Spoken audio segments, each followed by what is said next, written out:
Hey guys, it's Brufio and today I'm coming to you with a nice tutorial. Just relax, sit down and watch this video. Okay, so what you see now is a big session from an artist here in Munich and her name is Eliza. I'm making an EP for her and this is the third song we are making. It's called Neuanfang, which in English is a new beginning. And as you can see, it's a very big session. Blue are my drums. Okay, so I will mute all the vocals because of copyright issues and the song is not out yet, but I have permission to show you the drums on this. I want to show you a drum editor today. Cubase has an integrated drum editor, but there are also plugins that have drum editors. Not every DAW has a drum editor, but just keep watching because Superior Drummer, for example, has a drum editor and you can take what you learn here and put it in every drum editor out there. But if you have Cubase, the drum editor is really good and amazing. I love it.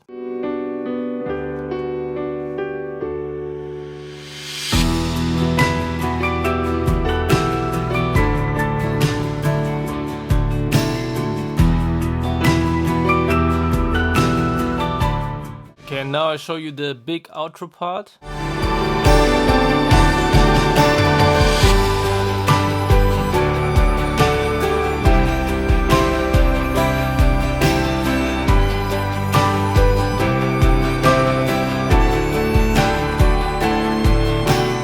That's my drum sound. Big fat drums. I love them. Really love them. I will solo them for you now so you can hear them a little bit better.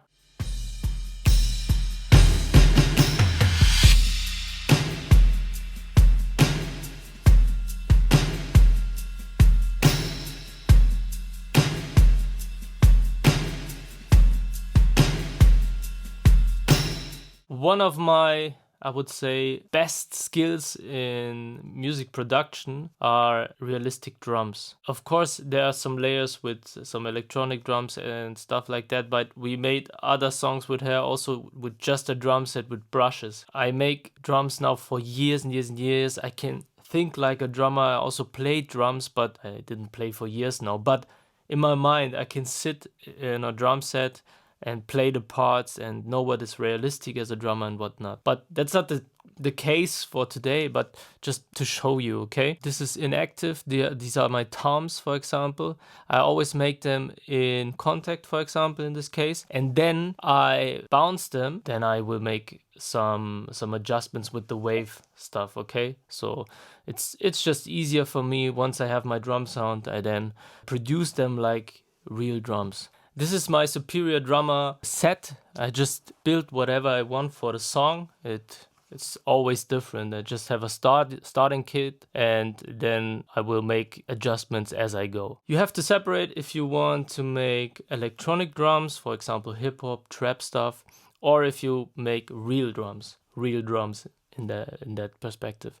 It's always a little bit the same. You have to make the drums feel like they are live, feel like they played by a drummer or played with the fingers on an MPC, not put everything on the grid exactly and 100%. So it is really a craft you have to develop over the years. And I just want to show you the drum editor for now. So as you can see, when I put on this little stick here, it's called Drum Map. And what you usually would have is a MIDI editor. If you're making drums in Logic, for example, maybe you use the MIDI editor. In this case now, it opens the drum editor. And what's nice about the drum editor, it doesn't have the MIDI length. So MIDI notes always have a beginning and then how long you press the MIDI note and then it's over. And in drums, we don't really need that because we have a stick hitting the drums. We just want the reaction. What's important here is how strong you hit the drums has an impact on the sound. And of course, which drums you hit. For example, you can't hit 6 things the same time. It's unrealistic. On the left side, we have the kick open, cymbal, snare center, snare MIDI center, snare stick. So you can really decide what you want. You want to hit the snare on the edge or with the side stick or the rim shot.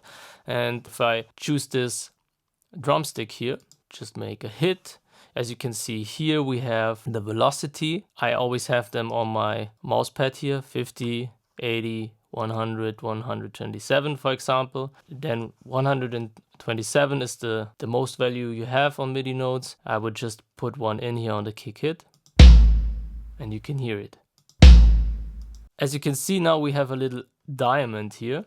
It's not like a MIDI note. It's not as long as a MIDI note. So it's really nice because in my head, I can already see the pattern I want to have for a drum beat. Really basic. Now we go into Superior Drummer again. Okay, just another snare for... So now we can just simply see what we want. If I put it here, that's a basic beat. I could go now and make a hi-hat, and that's where I can show you what the drum editor really does. Because for one thing is the visuals, okay? It's a lot easier to just have hit points instead of MIDI notes. You can have your list here. As you see, it's always 16 notes here. For the next tutorial, I will make Cubase in English, sorry for that. Also here, see the values you want to have, that the grid goes with it, okay? We just see the hi-hat tip and the hi-hat edge, so we can tip, edge, put another velocity here, 80 and 100, because the first hit, we make the first hit a little bit stronger, 80 for the other ones.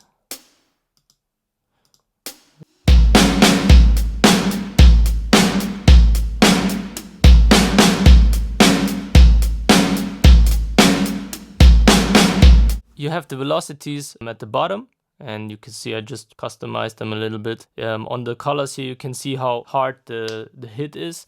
Red is hard hitting, and it goes blue if it's softer. What you already can feel is the drums are really nice played, and they have dynamics. It's like... So a real drummer would do that. And for example, you could also say the real drummer would maybe first hit it on the tip, and then edge, tip, edge. So you could also just vary the hit points here on the hi-hat itself, so you can go really, really into detail if you want.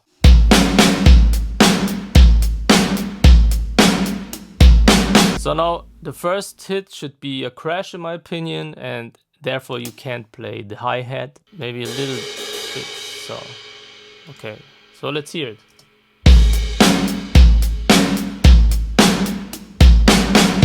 Okay, so if I would like this cymbal crash, I could also put it up here. Okay, so you can see the crash also here. It's very nice. You can zoom in, zoom out. So I love it just because I'm very fast at making beats just because of the visuals. If you get used to it and then you see, oh, okay, my beat is... You can see it already laid out in the drum editor if you do it enough. So now you can see Groove Agent, and that's more for the hip hoppers and beat makers for you guys. We just transferred the groove now to a hip hop beat or an electronic beat. If you have your sample packs, you can just quickly jump from your 80s sounds to your hip hop sounds to your drum grooves, etc. Okay guys, I now just opened my session template with all my effects already and all the stuff I need. And as you can see now, I have a Groove Agent and a Superior Drummer track always open up with a new session for me. And now if you have some samples you want to use, you could also go here and say, okay, my Darkchild drums, let's put some one-shots here. So now I made just a new simple beat in my template. We will change the sound now for the drum kit, so you can hear how easy it is. If you like the groove you already made, that's very nice. We just changed the sounds here. So we go to our Groove Agent.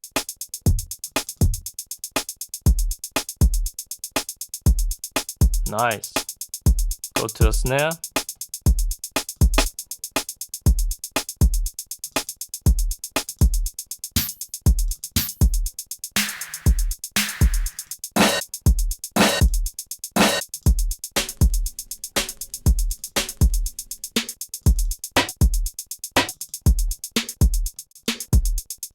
So you can also put samples you made in here. So for example, I have a Michael Jackson sample. I have some Billie Jean stamps here. We can make a Michael Jackson Billie Jean beat here. Come on.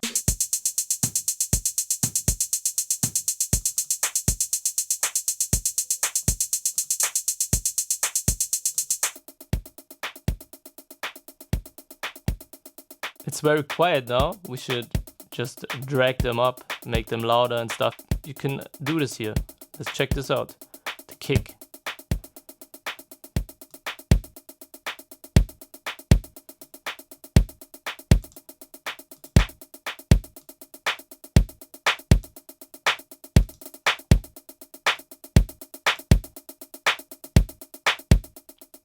You can hear? We can already pan the stuff.